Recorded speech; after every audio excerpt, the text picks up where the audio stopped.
computer. Hi, everybody. Welcome to this episode of Esoterics Today.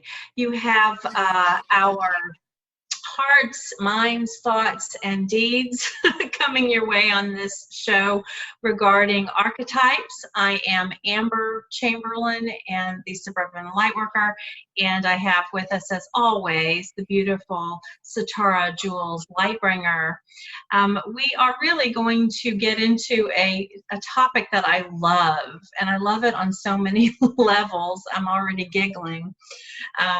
But it's a beautiful topic with regard to archetypes from the classical way that we think of them and know them in literature, time, movies, etc., but also in the Lightworker tribe, in the current vernacular and experience that you'll see on Facebook and on YouTube and in the channelings.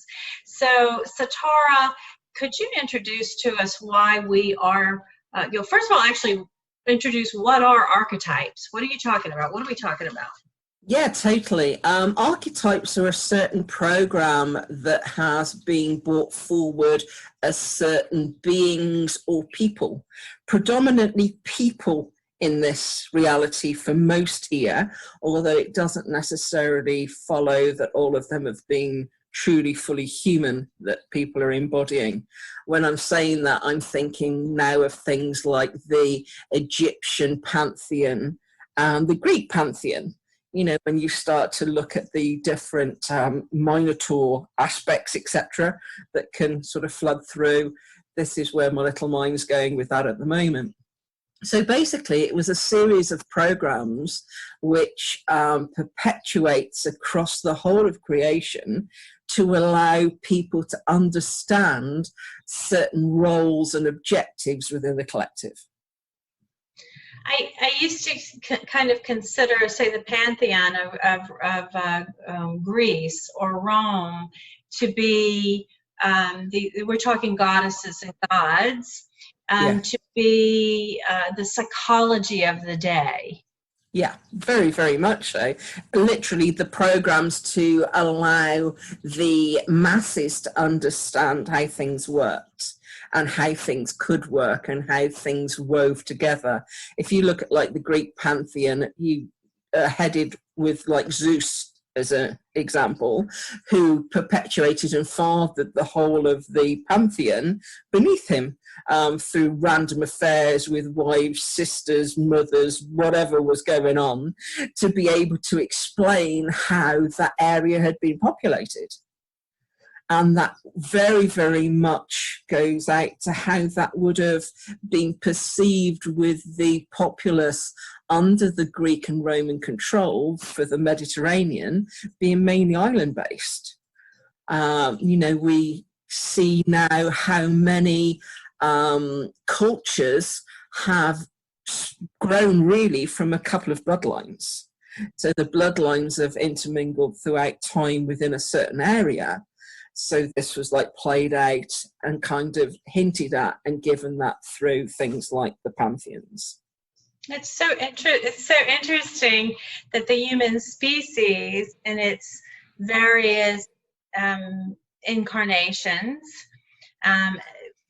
from a populous standpoint, incarnate population at the times, along the timelines, have required some form of representation that is archetypal for organization and for building society and building civic understanding, civic behaviors, laws, religions, the whole. It's so interesting putting this conversation together from that perspective.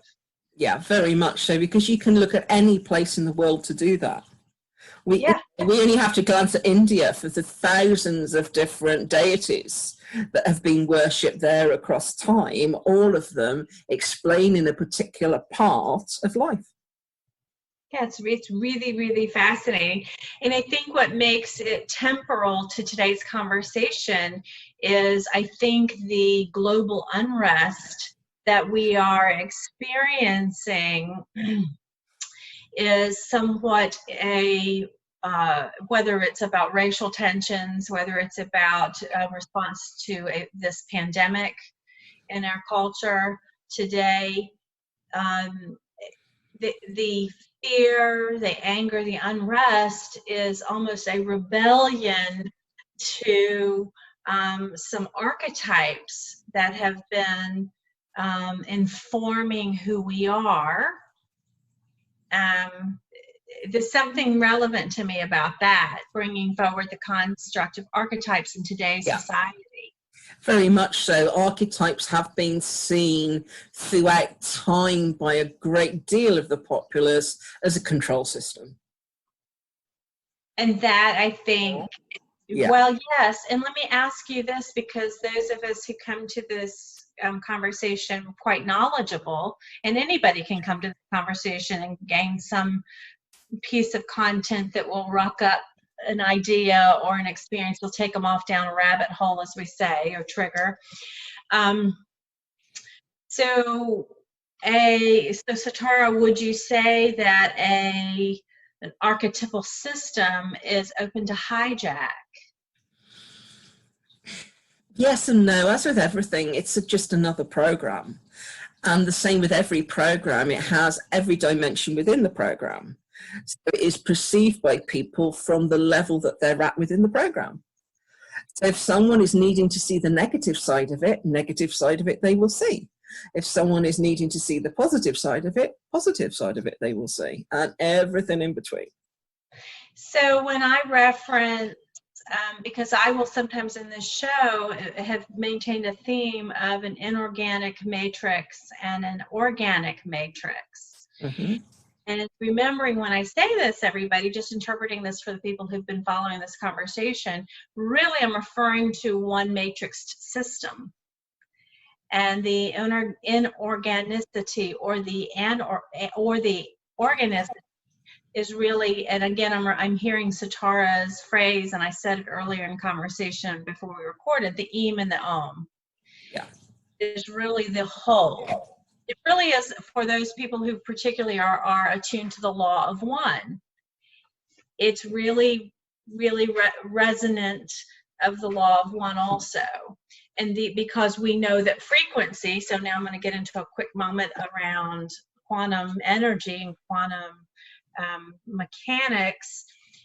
Everything is vibratory frequency and resonance. Everything. And everything comes from source. Everything is source energy. So what Satara and I are talking about here, when I was asking the question of hijack, I used that word on purpose because there's a large portion of the lightworker community that is incredibly concerned with that which is hijacked, that which is, well, they'll even refer to false light, Satara. Yeah. And things that are inverted. Yeah. Things being inverted. The latest word. Inverted. Yeah. Inverted. And I use all this too when I talk, though, because I'm trying to relay. It's funny because I don't know if you just saw that flashing that went on around me. I'm being encouraged I'm just being encouraged by some energies to make this part of the lesson here in the conversation. Flashes of confirmation. My head is even itching as I'm trying to talk about it. I'm like, slow down. Sometimes the energies I get are so fast. You know this, Satara, that my human, I can't get them through my brain, my nervous system, and out my mouth fast enough.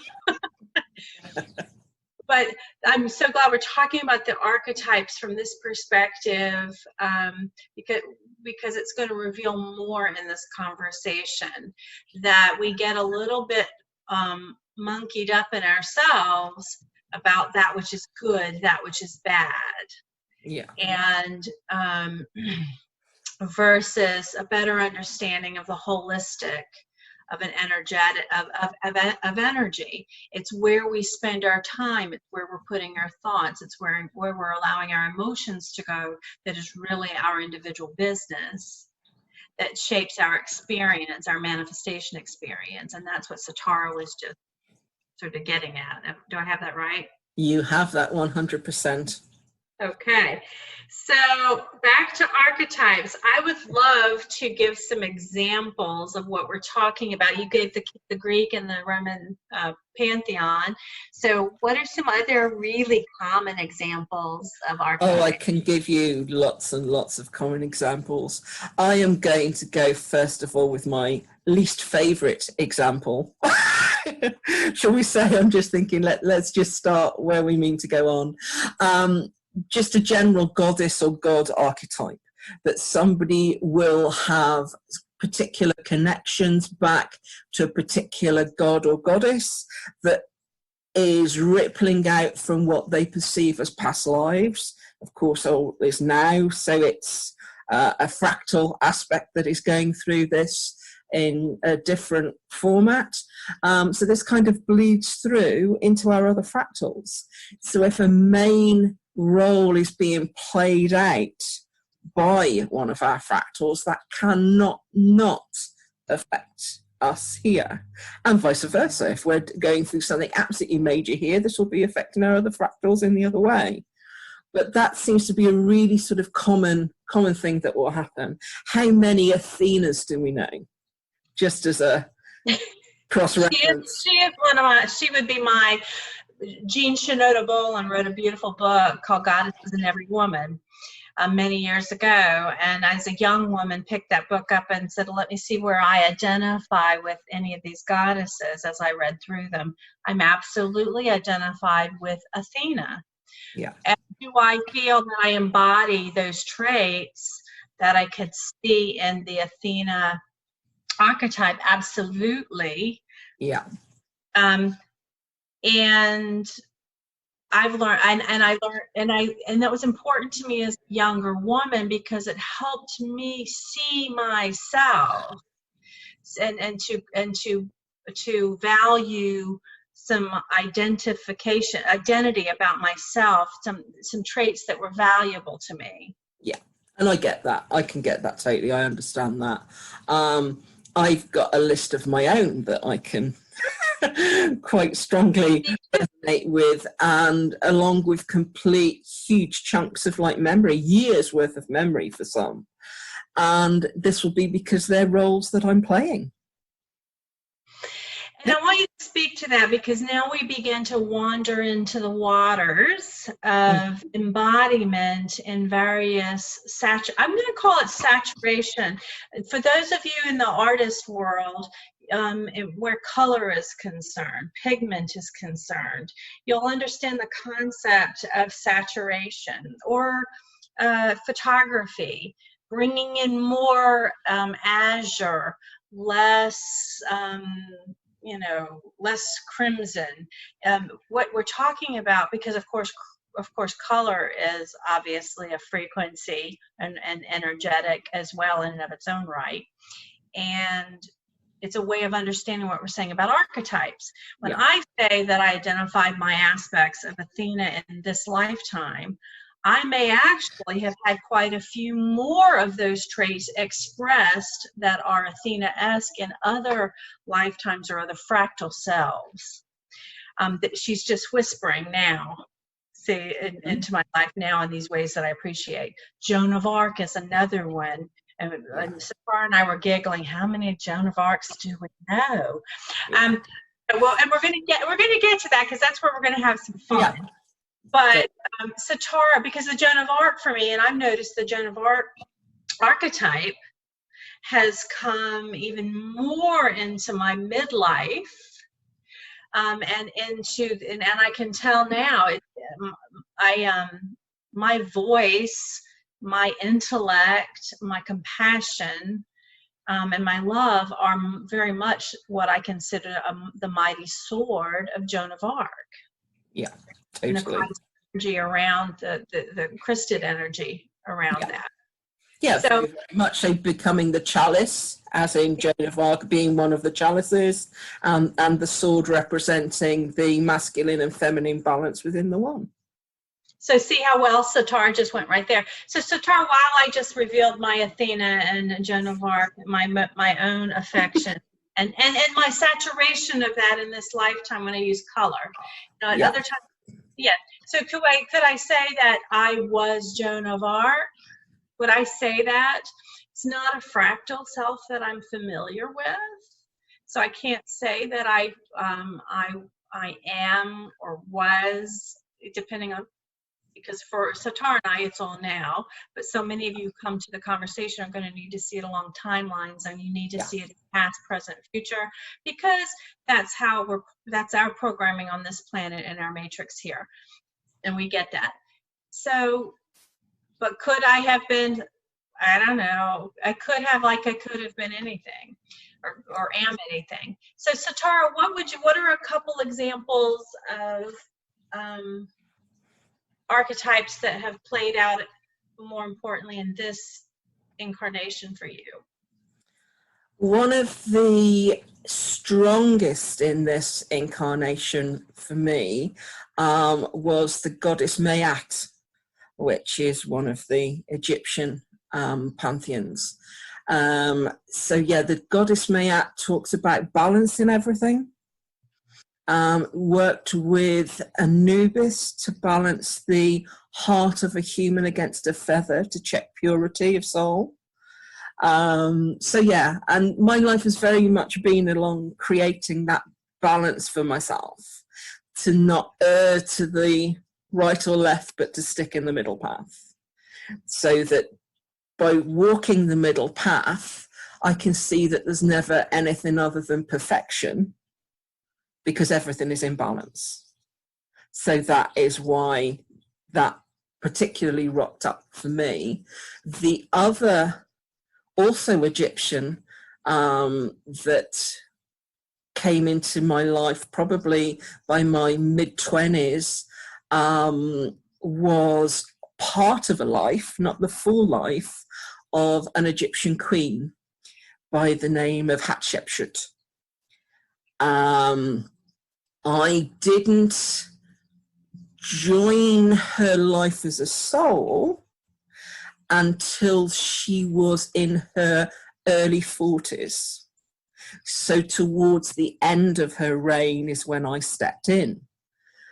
And the reason I'm particularly making a point of saying that is when I stepped in is the fact that some of these archetypes that we're talking about, although a full lifetime was had by the 3D shell, the human suit, however you want to look at it, it doesn't mean that just one soul was paying attention and residing within that suit for the whole of that time. If we need to have certain lessons that a particular suit will bring us so that we understand it, that perhaps we've missed in other suits, we just need a few years of a snapshot to learn, we will become what an awful lot of people will think of as walk-ins or soul braids, are two very common ways of discussing this, when someone will just walk in and take over that suit for a while. Now, Satara, I feel like I should stop you here because you've said a mouthful, and I want to go back and do some analysis on that for this, our listeners. I'm also getting pinged to say, wow, my sister almost just popped in and said, no, Amber, I'm the Athena character. Remember, you're Diana. And I'm laughing at myself going, wow, I was blended up with my sister. Absolutely, Diana has been very important, and actually since I was a child, running, the bow and the arrow. Every time I see the slither of the new moon, all I think is, Diana's bow. End of thought process. Yeah. So, because the Athena that sprung from the head of Zeus is absolutely my sister. And that's so funny that I was like, they said, get that right, Amber. Diana the Huntress. The Hunters, absolutely. My independence running through the woods still comes to play. That's how I'm having these kinds of conversations. I'm so free to do what I like. And that's a Diana attribute. Okay, sorry about that, everybody. But back to Satara and Hatshepsut. Hatshepsut.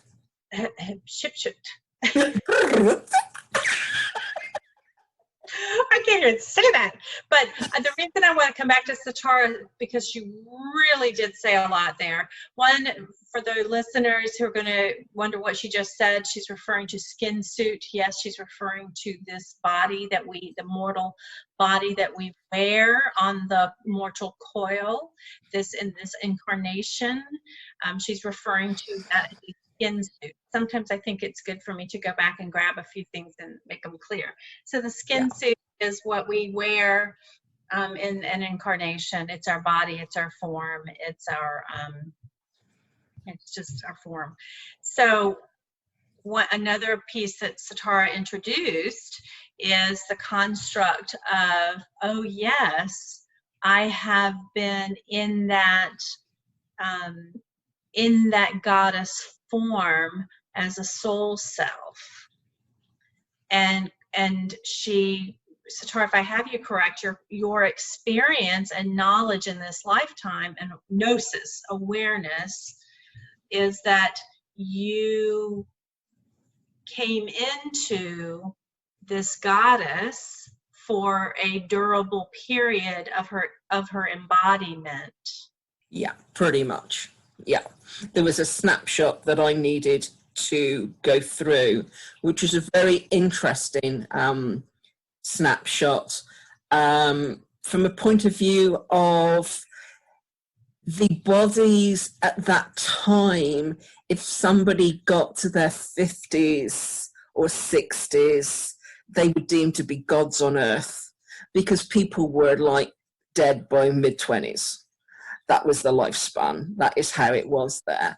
So it was really interesting for me to be going into an old human body with the challenges that was bringing to that particular time, to understand how the skeletal system was breaking down within the form.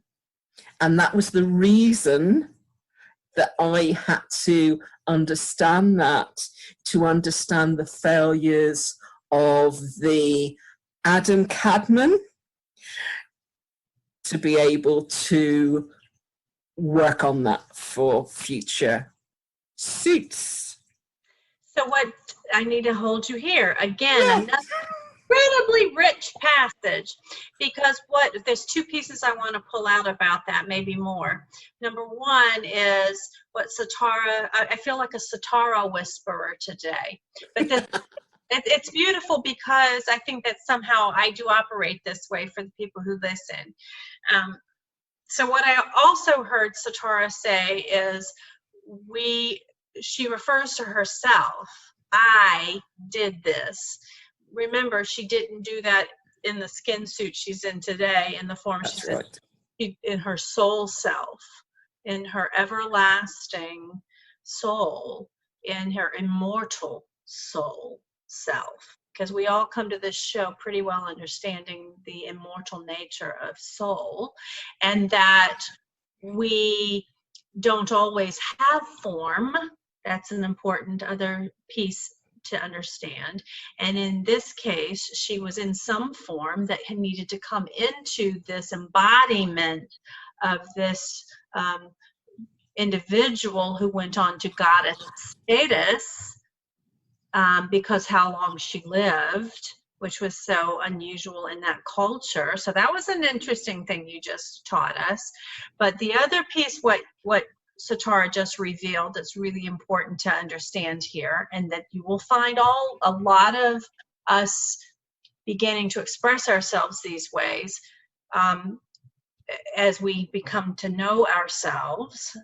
But Satara came in knowing herself like this, I would say, very early, from childhood, really. She came to the planet and didn't lose the sensibilities that so many of us do about who we are. That she needed to come in and examine I love her Britishness, the skeletal system, the skeleton body, the skeleton form, to understand where its vulnerabilities are and where its structures, the Adamic, the Adama, the atom, the atomic, the cellular level blueprint where it was working and where it wasn't at this point in this life stage at a 50 plus years. Again, that gives you the clues that probably Satara's soul self at that time was engaged in genetic blueprint work. See, it takes a lot of words to get to this, but I have to use them in order, and I know that some of you listening are going to follow the breadcrumbs as I lay them down. But do I have you right to this point? Am I interpreting this correctly? You have that spot on, thank you. Thank you. How many people in your life can do that? Not many. I can do them on one hand. Yeah, it's not, and I, of course, what I was to the manner born was the ability to conceive and to get it when told once. So how grateful for that. So I can help our folks who come to this show understand what you're really getting at when we talk about archetypes. So yeah. Archetypes, they may be they're almost the conceptual building blocks of civilization. And that's why I brought up the construct of bringing it to our modern times and what's happening to modern civilization.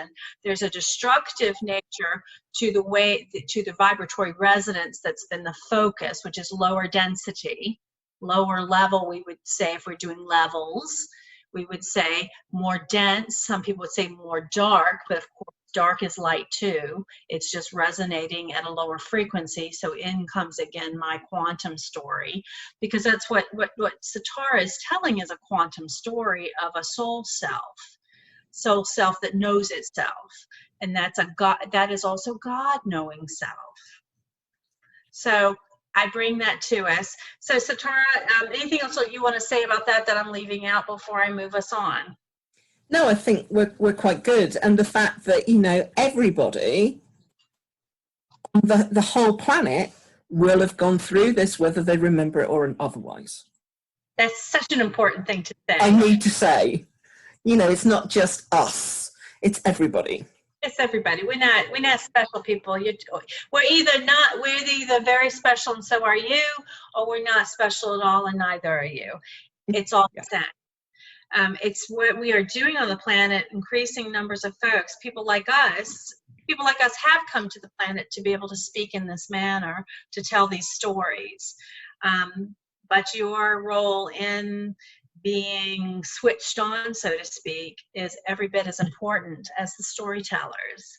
Probably more important, actually, because what you begin to understand is the more you know yourself, the more powerfully you emanate these truths that are self-evident. See, I'm thinking I'm now quoting from the Declaration of Independence in the United States. Okay, I said that. So then I want to turn this into how archetypes show up in our lives and those of others. Now, we gave our examples. Satara gave an example there that was important. I gave you a couple of examples with Diana in particular and Joan of Arc. But now I want to have a little bit of fun. For many of you, not like this wasn't fun. This is going to now get kind of giggly. So when about 2012, I had that huge, as most of us did who are not Satara, we got hit really hard in 2012, didn't we, friends? And or 2010, 2011, 2012, and then of course those of you who were going with me to Galactic went there around 2014, 15, 16. But what we began to see and we looked for one another. And where did we look for one another? We looked on the internet. I'd never come to the internet for not one single thing other than just using it as a tool for this or that. I did a little bit of Facebook with friends and family for like 5 seconds and said, oh, this is a bore. So I didn't come back to it until I had an aching need, as the doors started to crack up, until I had an aching need to find my tribe. I was like, I am alone here with what I'm experiencing in my inner world, and I have got to find some people. and I needed some spiritual connectivity people. Little did I know that it would trip over to the ufology community. That was mind-blowing. And here I sit. But I ran into some interesting figures, Satara. I ran into, pretty much not in any order, I ran into Mother Mary, many of them, more than a handful of Saint Germains, a bucket full of Kuan Yins, a couple of Joan of Arcs, and not a few Isises and Osirises. Would they be Isi?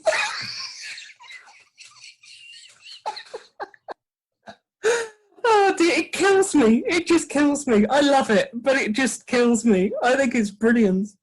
Yeah.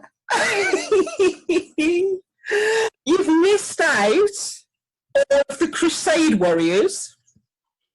So you're talking all of the Knights Templars, and then you're perhaps talking things like the Cathars, and then of course that gets mixed up with the Gnostics, and then that starts to go in a totally different field of the archetypical plays that we've played. I think it's brilliant. Everything. But for me, when I saw this, and I know I'm speaking on behalf of people who are going to be watching this, going, yeah, what is up with that? Plus, there's going to be a couple of people here who come to this conversation who say, well, one of them is me. That's right. We just had a giggle fest. We're not laughing at anyone. What we're doing because it's us. Yeah, it's our own self-discovery and our own identifications that we've just, and how we get moved to very much identify ourselves in certain lifetimes. I just didn't happen this lifetime with this internet. I just happened to have had a Diana aspect and a Joan of Arc aspect, and of course a lot of galactic aspects that we don't talk a lot about on the internet, because if you do, once you start going down that rabbit hole, it's one you can never come back from. So you got to keep a little information personal. You got to Yeah, totally. But yeah, I just find it hilarious because I remember so many of them. I can't find it anything but hilarious, because I just think I've got memories of being in the Crusades.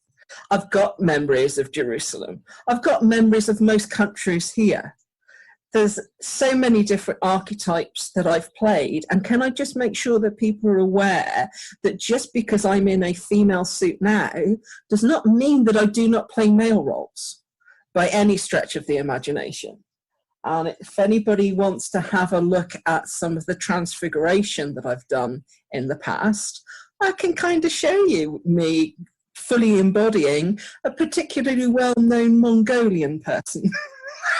I've seen some of this, people. I've seen some of this. Yeah, totally.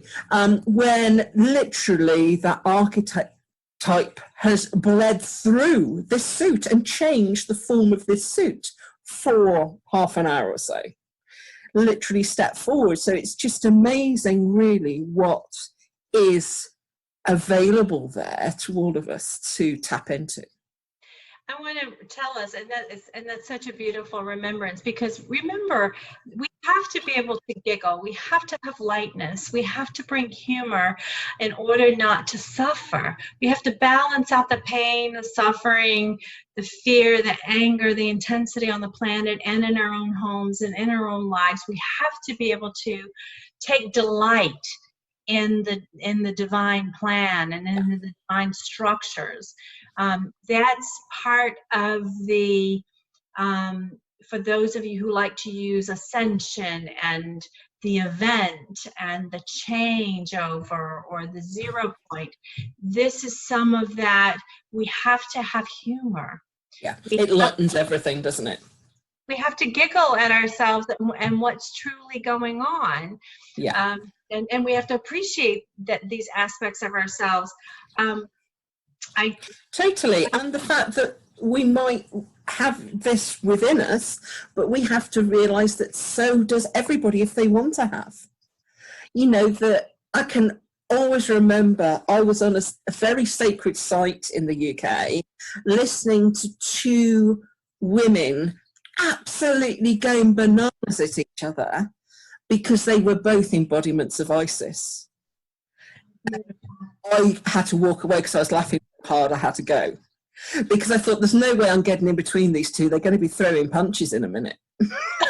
And they were absolutely going hell for leather at each other. And you know, when you just think, whatever I say at this moment is not going to make a difference to either of them, so all I could do was giggle and walk. Because what you're talking about then is what happens to some of us, and we've seen it on the internet. Maybe not Satara because she doesn't troll around or whatever, and I've trolled around for some years going, who am I, where am I, where are my people? Why am I feeling this, thinking this? I got to let a little of that out to find my people. I mean, listen, that's how I found Satara. Yay. That's a find. So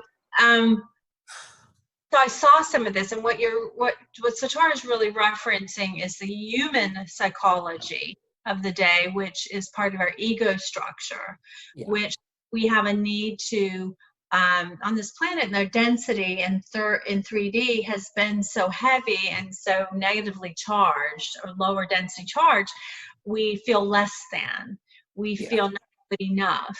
We feel we need to put our best foot forward as something special, like ISIS, you know, Kuan Yin.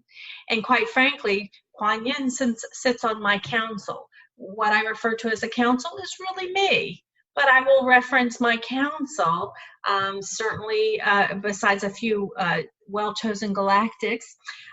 There's certainly Joan of Arc at times comes and goes, and certainly Kuan Yin, certainly Saint Germain. So these are just some, we're just talking about these archetypes from various angles to get at the human condition today with what we're seeing with how archetypes are expressed. I remember being, a gentleman called me. I was doing a video series at the time on quantum energy, and I was probably into about my 8th video at the time. Right now these are all turned off, although I should turn them back on. They're on YouTube, if they let me turn them back on. Because by the way, we are having some YouTube interference that doesn't allow, we haven't been able to upload, but we're going to try again. Even our content has been censored.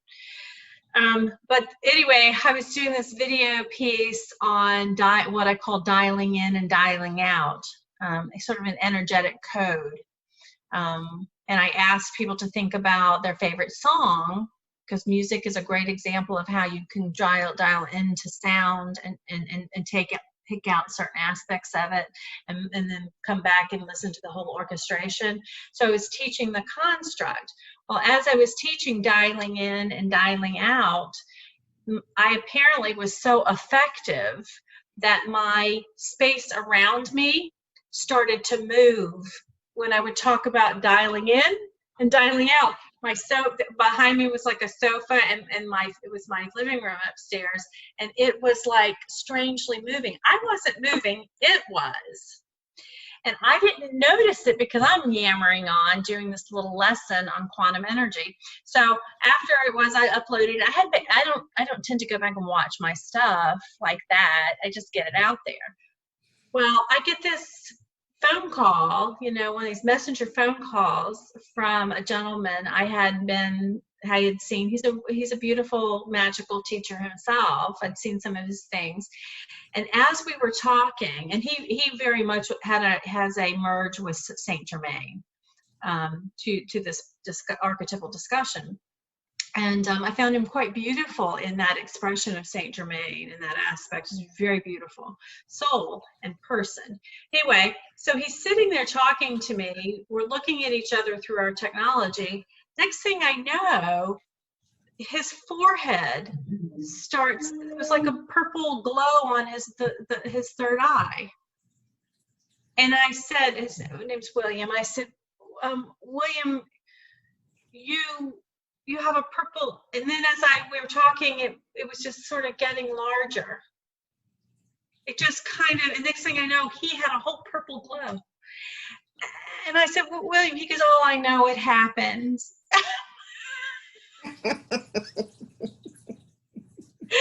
But what I'm calling you about is, did you know that he said, I'd like to use it, because he had students. And he said, I just was wanting to he said, one, did you know that as you were teaching that quantum dialing in to an aspect and then dialing out, you were giving that lesson through music, that your room was doing it with you, was showing people how to do it. And I said, what? I go back and look at it, sure enough, and I'm like, holy cow. But as he's telling me, he's starting to glow purple. So people, these archetypes, it's no fooling. Those of you who do embody and do drop into that and do kind of channel through that or whatever, you know what I'm talking about. But so I went on from there then to all the way up another part of the spectrum, a group that Satara and I were both in for a while that aggregated, I mention it from time to time, sort of part of how we met.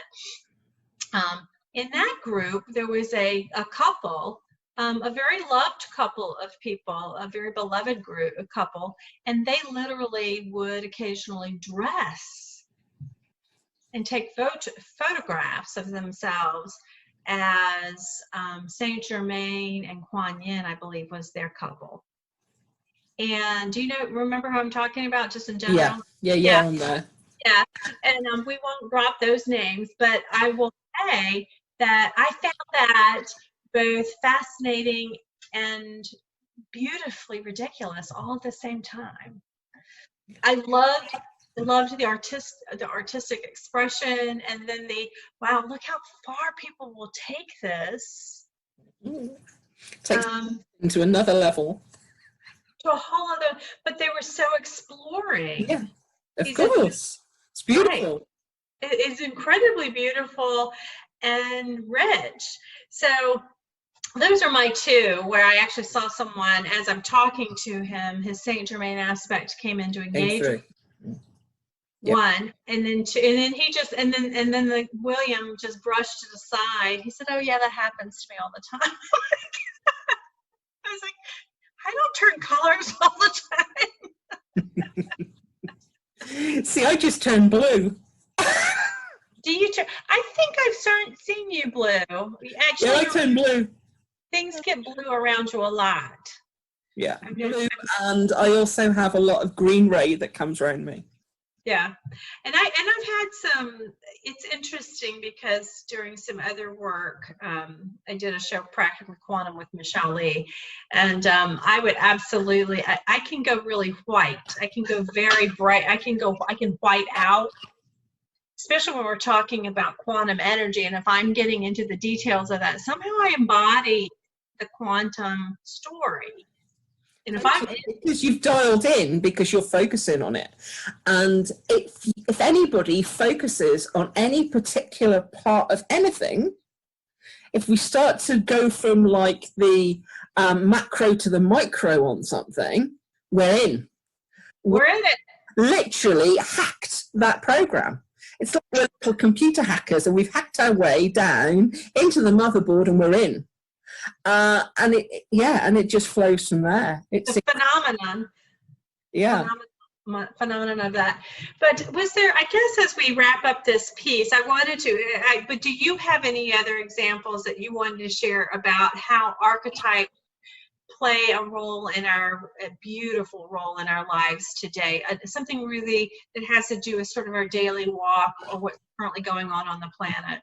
Yeah, totally. What I wanted to just say to people, one of the big things that has been huge, especially since 2012, has been people who are accessing the Akashic records for people.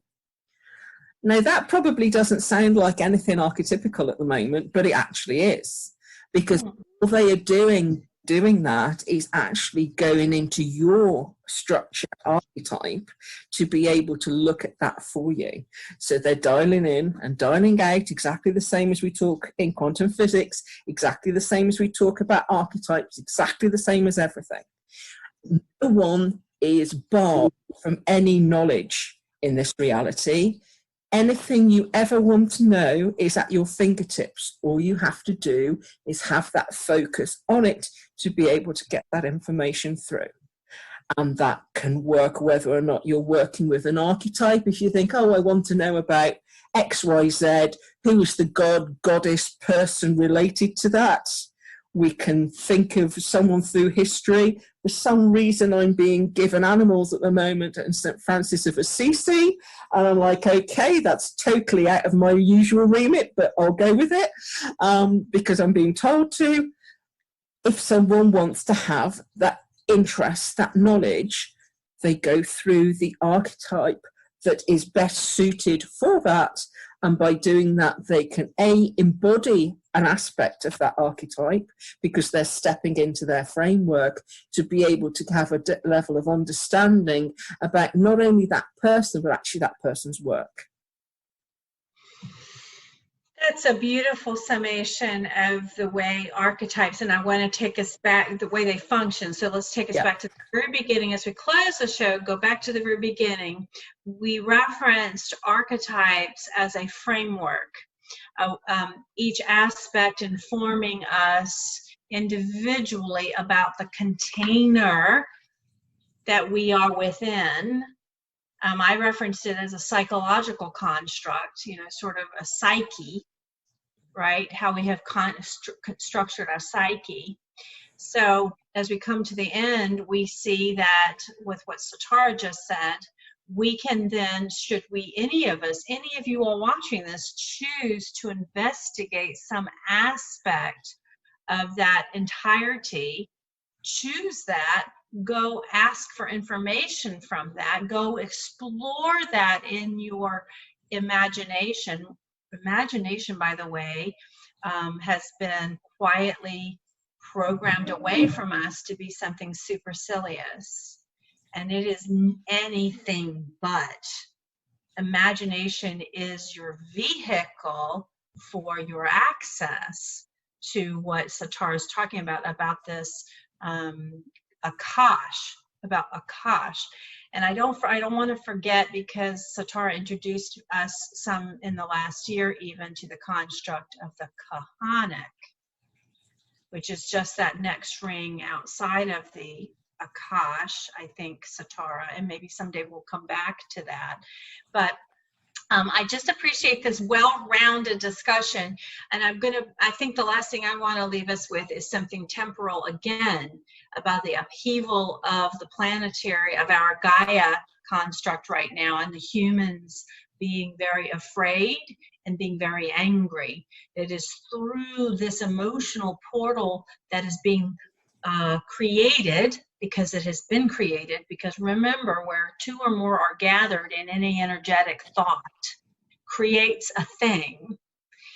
And it is breaking down some of the programmed components of this archetypal program, because it's being rebuilt in some new ways. And who are the architects? Who are the builders? You are. Your very energetic matrix self, and all, you're like a lightning rod. You've brought it into yourselves, and now you're emanating it. And you're emanating it in this, you're literally the builders of the sacred geometry and the geometry, for those of you like to learn, like to conceive of it from that perspective. You are the builders. So very good conversation on archetypes. Anything from what I just said pressing you as we go out, Satara? Yeah, it's back to the whole mindfulness aspect of things, isn't it? Know thyself is the main key of any show that we ever do. And it's like whatever you focus on is where you can take your attention to. So therefore, you know, it's everybody's individual choice to what they want to do. We're all here to explore what we're all here to explore. And everything is ultimately perfect anyhow. Absolutely perfect. And accepting that is so important. Well, we have come to the end of another really interesting conversation here on Esoterics Today. I hope that this has given you a few things to imagine for yourselves, and just giving you a fresh take on some themes that you may be running into on the internet, except you, Satara. And because she really tries hard not to look around, and I'm a magpie of a Gemini sun sign, and I can't help myself. Stuff makes me go, whoa, what's that? So anyway, you guys be well. Much love. Satara, this is always a really good time with you. It's been lovely. Thank you very much, everybody, for listening to us ramble away on the likes of, and we will speak to you very soon. Take care, and we'll see you soon. Bye.